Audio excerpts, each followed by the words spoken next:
কোন জায়গাটার ঘটনাটা? এটা মীরা পলাশি হাজরাপোতা পূর্বপাড়া। কতদিনের বিবাদ এটা? এ মোটামুটি আপনার আড়াই তিন বছর হবে মিনিমাম, 2.5-3 বছর মিনিমাম।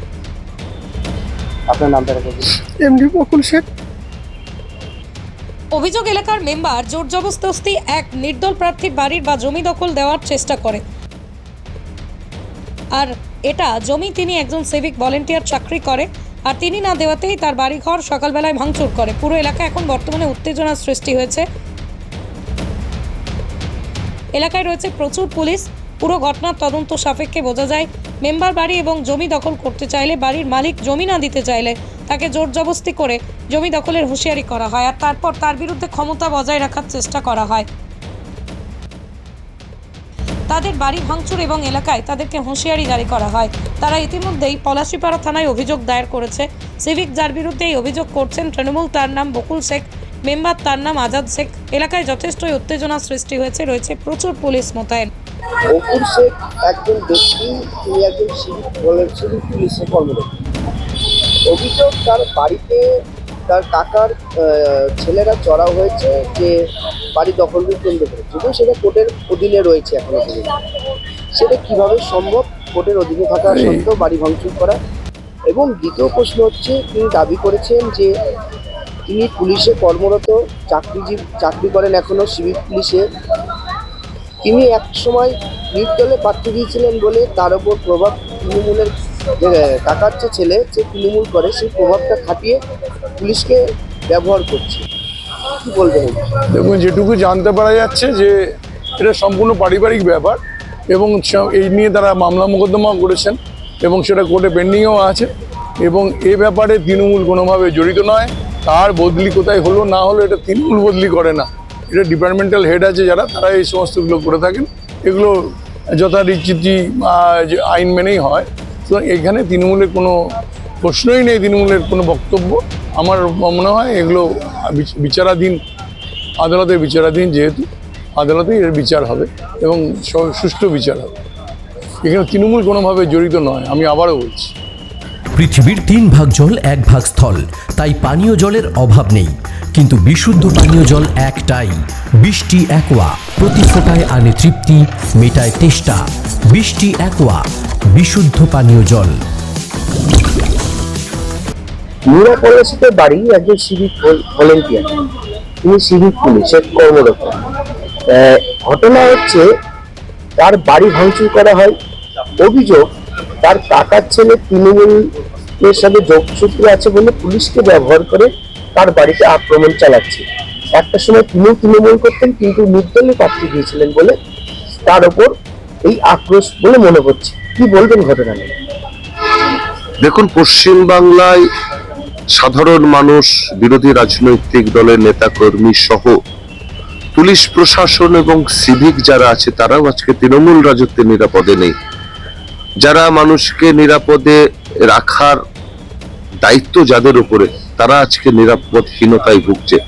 আমরা জানতে পারলাম যে মীরা পলাশির একজন সিভিক ভলেন্টিয়ার, তার বাড়িতে তার কাকার ছেলেরা জমি বিবাদকে কেন্দ্র করে তার বাড়িতে ঢুকে তার বাড়ি ভাঙচুর থেকে আরম্ভ করে মহিলাদের শ্লীলতাহানি, মারধর থেকে আরম্ভ করে বিভিন্নভাবে অত্যাচার করেছে। আমরা জানতে পারলাম যে তার পরিবারের পক্ষ থেকে সেই থানায় অভিযোগ করা হয়েছে। পুলিশ আজকে নীরব দর্শক, কারণ পুলিশ আজকে দলদাসে পরিণত হয়েছে, যেহেতু তারা তৃণমূল কংগ্রেস করে।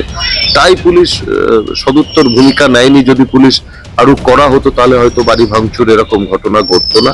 আমরা জানতে পারলাম পরবর্তীকালে সেই সিভিক ভলেন্টিয়ার্স কৃষ্ণনগর এসপি সাহেবের কাছে একটি অভিযোগ করেছে। আমরা চাই যে এসপি সাহেব তদন্ত করে এই সাথে যারা যুক্ত আছে, সে ওখানকার থানার ওসিও আমরা জানতে পারলাম যে ওসির মদতে নাকি আজকে বাড়ি ভাঙচুর হয়েছে। ওসির বিরুদ্ধে আজকে বিভাগীয় তদন্ত এবং তার বরখাস্তের দাবি আমরা করছি, এবং সেই পরিবারটা যাতে নিরাপদে থাকতে পারে তার দায়িত্ব আজকে জেলা এসপি কে নিতে হবে। কারণ পশ্চিমবাংলায় নিরাপত্তা নেই, সাধারণ মানুষ, পুলিশ কর্মচারীরাও আজকে নিরাপত্তাহীনতায় ভুগছে। তাই পুলিশ সুপার হিসাবে তার দায়িত্ব সেই সিভিক ভলেন্টিয়ার্স এর পরিবার যাতে নিরাপদে থাকতে পারে তার বন্দোবস্ত করা। আপনার নাম? সন্দীপ মজুমদার, মিডিয়া কনভেনার, নদী জেলা উত্তর ভারতীয় জনতা পার্টি। এসপি অফিসে অভিযোগ জানালো। অভিযোগ জানালাম বলতে আমার পারিবারিক একটু সমস্যা, সেই সমস্যাকে কেন্দ্র করে হঠাৎই আজকে আমি বাড়িতে ফোনে কথা বলছিলাম, এমন সময় হঠাৎ করে আমার আওয়াজ আসে ফোনে যে মেরে ফেললে এরকম করছে। কি হলো? তারপর বললে যে এরকম ব্যাপার, আমার কাকার ছেলেরা যারা বাড়ি নিয়ে কেস করেছিল তারা তো এমনি কেসে হেরে আছে, তো বাড়ি ঢুকতে পারে না। আজকে হঠাৎই লোকজন বাইরে থেকে নিয়ে এসে ভাঙচুর করে বাড়িতে ঢুকছে। ফ্যামিলিকে মারা ধরে যাই হোক সামনে গেছে হয়তো, সেই জন্য মারা ধরা করে ওরা বাড়িতে ঢুকছে। দাওয়া হোস নিয়ে সব ওরা এসছে বাইরের থেকে, এইভাবে বাড়ি ঢুকছে। ফ্যামিলিগত কেস বলতে কি হয়েছে? ফ্যামিলিগত কেস বলতে আমার কাকার ছেলেদের সঙ্গে সম্পত্তি নিয়ে, মানে বাড়ির জায়গা নিয়ে কিছু একটু ঝামেলা, রাস্তা করে, এবং ওদের কোনো খাতা কলমে কোনো রকমের কোনো রাস্তা নেই। কতখানি জমি? জায়গা মোটামুটি ওরা 450 শতকের উপরে বাড়ি করে আছে, তার মধ্যে 2 শতক জায়গা আমাদেরই আছে। এখানে গন্ডগোলটা কোথায়? বলতে বলতে এখন ওরা কেস করেছিল, ওরা নিজেই বাড়ি ছেড়ে চলে গিয়ে ওরা অনেক কটা কেস করেছিল। সে কেসে ওরা কোনো রকমে পেরে ওঠেনি, না পেরে ওঠায় যেরকম কোর্টের নির্দেশ ছিল সেই অবস্থাতেই ছিল। এবার হঠাৎ করে আজকে গিয়ে সব ভাঙচুর শুরু করে বাড়ি ঢুকেছে। মানে আপনার বাড়িতে ভাঙচুর করেছে? হ্যাঁ, আমার বাড়িতেও ভেঙেছে, দু একটা কাজ ফাজ ভেঙে দিয়েছে। আর মানে যেহেতু গেছিল সব আটকাতে গিয়েছিল, আর বাকি সব ওই যেগুলো সব বেড়া দেওয়া ছিল কোর্টের সব নির্দেশে, সেগুলো সব ভাঙচুর করে ওরা বাড়িতে ঢুকেছে। এই যে ঘটনাটা ঘটেছে, যখন কি কাউকে মারধর করেছে? হ্যাঁ, মারধর করেছে, আমার ফ্যামিলিকে ধাক্কাধাক্কি করে ফেলে টেলে দিয়েছে। হ্যাঁ, মেয়ে মানুষকে ফেলে টেলে দিয়েছে।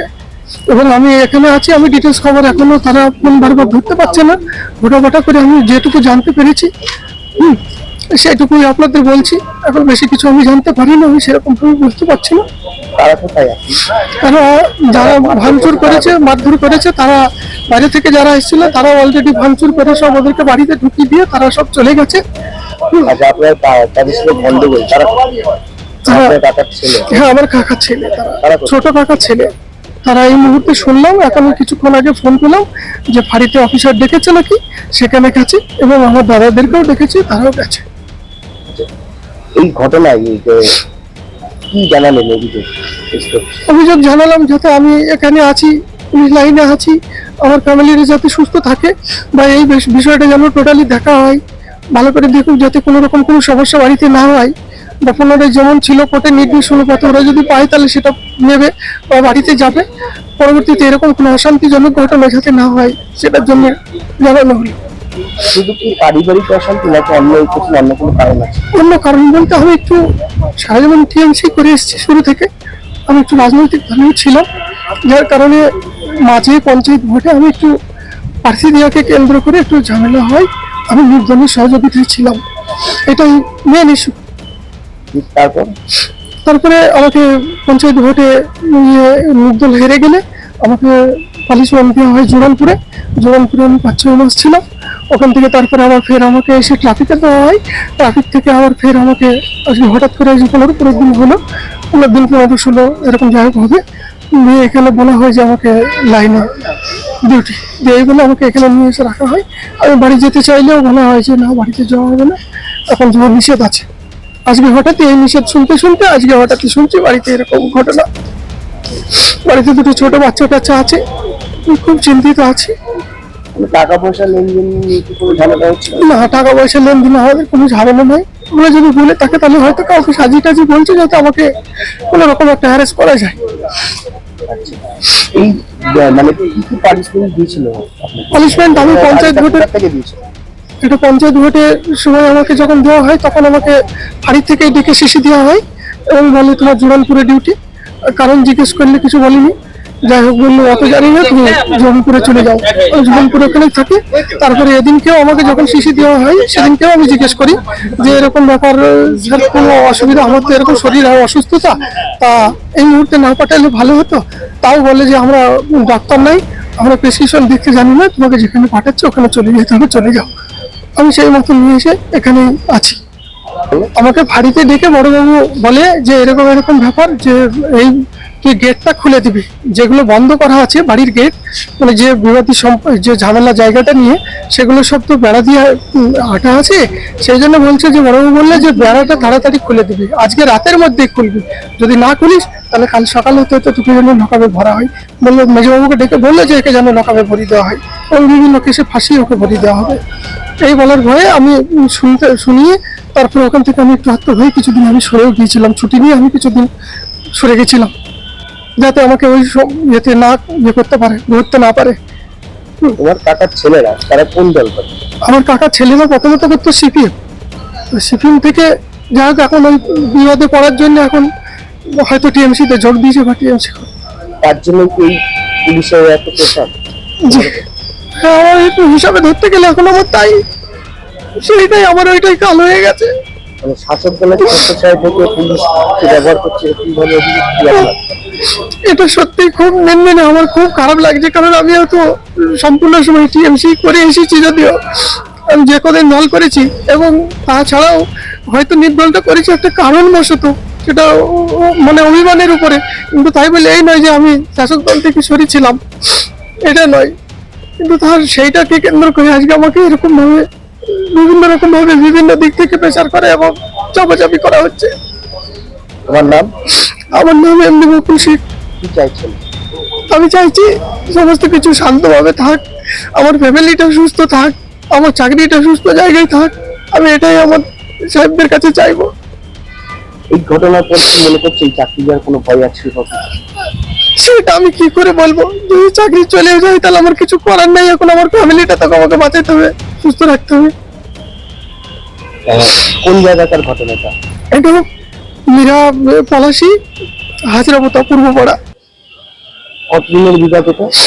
এ মোটামুটি Manusha builders MMB distributor, Nadia জেলার সব থেকে বড় বিল্ডার্স মা মনুষা বিল্ডার্স, রড ও সিমেন্টের পাইকারি ও খুচরো বিক্রেতা।